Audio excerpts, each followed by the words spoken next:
Have you ever wondered what the paper bill in your wallet actually represents? It's not just a means of payment, it is trust, and more importantly, it is power. For nearly a century, the US dollar has sat firmly on the throne, shaping the global economy and serving as the yardstick for all wealth.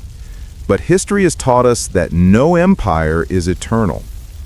Imagine a world where you don't need dollars to buy oil, where you don't need Western banking systems to transfer money across borders.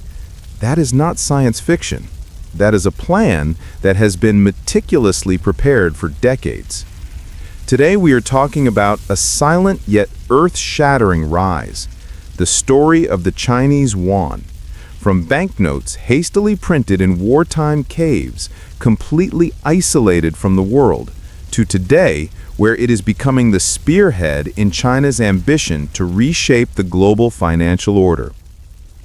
The truth about this journey is more dramatic than any financial thriller you've ever watched. Is the Greenback about to be dethroned? Let's dive deep into the history of the Renminbi, from tight control to the ambition of challenging the USD. To understand the current ambition, we must travel back in time to 1948, 1 year before the People's Republic of China was officially founded. The context at that time was a chaotic and desolate picture. China was being torn apart by a fierce civil war. The economy under the Kuomintang had completely collapsed.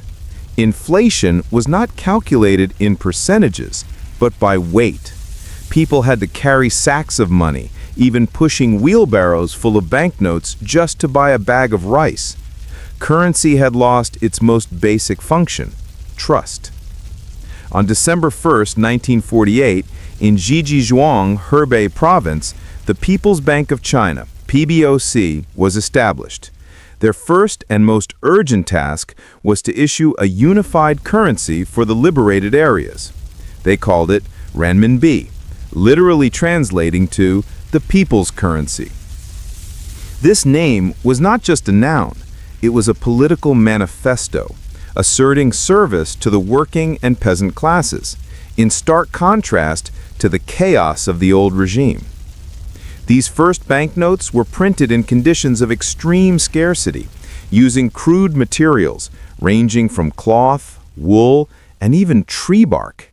However, its birth solved a vital problem, ending hyperinflation and unifying the fragmented monetary systems of local warlords. For the next 3 decades under Mao Zedong, the renminbi existed like a desert island. It was inconvertible, not traded internationally, and its value was rigidly fixed by the state, completely detached from the laws of supply and demand of the world market. It was the tool of a centrally planned economy, where money played the role of giant internal vouchers, keeping the national machinery running in hermetic isolation. The historical turning point arrived in 1978, when Deng Xiaoping initiated the Reform and Opening Up policy. The gates of the Great Wall creaked open, and China realized they needed capital, technology, and trade with the world. But how to open up without losing control? How to welcome capitalist cash flows without letting them destabilize the nascent socialist system? The answer was a clever and peculiar dual currency system. During this period, China circulated 2 types of money in parallel: the domestic renminbi, RMB, for citizens, and foreign exchange certificates, FECs, exclusively for foreigners. If you were a tourist visiting Beijing in the 80s, you couldn't spend like a local. You had to exchange dollars for FECs to shop at friendship stores, the only places stocking high-quality imported goods. This created a vibrant black market, where locals craved to exchange their money for FECs. However, the true rise of the renminbi began in 1994, when China unified its exchange rates and pegged its currency to the US dollar at a low rate, about 8.28 yuan to 1 USD. This was a stroke of economic genius. By keeping their currency artificially cheap, Chinese goods became incredibly inexpensive on the international market. The world witnessed the birth of the factory of the world. Trillions of dollars in foreign direct investment, FDI, poured into China to capitalize on cheap labor and a cheap currency. Made in China refrigerators, TVs, clothes and toys flooded every corner of the globe. The Renminbi, though still tightly controlled and not freely convertible, became the fuel for the fastest economic growth engine in human history. China accumulated massive foreign exchange reserves, creating a solid financial foundation for greater ambitions. This golden age was built on a paradox: a weak domestic currency to create a strong nation. If the previous phase was about hiding one's strength and biding time, the global financial crisis of 2008 was the alarm clock that forced China to change its strategy. When Wall Street collapsed and US dollar liquidity froze, China, America's largest creditor, realized a painful truth. Over-reliance on the USD was a national security risk. Their economic fate lay in the hands of the US Federal Reserve. Beijing decided to switch from defense to offense. The new goal: internationalization of the renminbi. They wanted their currency not just to stay within borders, but to flow through the veins of global trade. The climactic, most dramatic event marking this shift in status occurred on October 1, 2016. After years of intense diplomatic lobbying and implementing a series of painful financial reforms to meet strict standards, the International Monetary Fund, IMF, officially included the renminbi in the special drawing rights, SDR, basket. Imagine the SDR as an exclusive VIP club of global reserve currencies, previously inhabited only by the US dollar, euro, Japanese yen, and British pound. The renminbi walking into this room was official recognition that China had become a financial superpower. It was the moment China declared to the world, "Our money is now safe, stable, and ready for you to store." But the ambition didn't stop at diplomatic handshakes.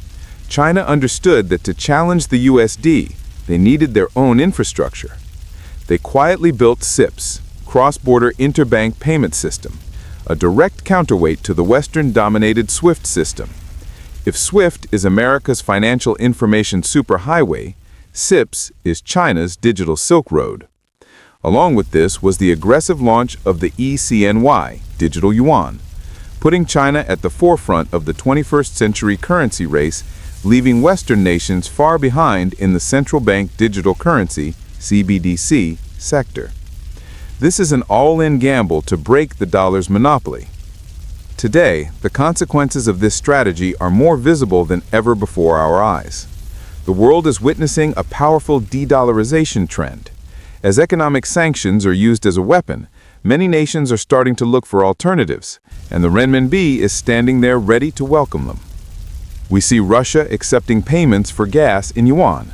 We see Brazil and China signing agreements to trade in their own local currencies, bypassing the USD intermediary. Even Saudi Arabia is considering selling oil in this currency, sparking the potential birth of the Petroyuan, a direct challenge to the heart of the US dollar's power. However, the greatest legacy here isn't just about replacing one banknote with another. The core lesson is the fragile balance between control and freedom. China has proven that a state can use centralized power to build a colossal financial system from scratch. But at the same time, it poses a contradiction. Will the world truly fully trust a currency where capital flows are still tightly controlled by the government rather than the free market? The rise of the renminbi has shattered the belief that only the Western economic model can create a strong currency. The journey of the renminbi from crude banknotes during the Civil War to its status in the IMF's currency basket mirrors the rise of China itself. Patient, strategic, and full of ambition. It shows that currency is never neutral. It is an extension of national power. But the biggest question remains open. In the future, will the digital yuan, e-CNY, be able to redefine how we spend and make the paper dollar obsolete? Or will Beijing's tight control forever remain a wall, preventing it from becoming the true king of currencies? What do you think about this prospect? Would you be willing to hold your assets in renminbi? Leave your thoughts in the comments section, as this discussion is more important than you think. If you found this video provided a fresh perspective on economic history, please hit like, share it with your friends, and don't forget to hit the subscribe button and the notification bell so you don't miss the next fascinating economic history stories. Thank you for watching, and see you next time.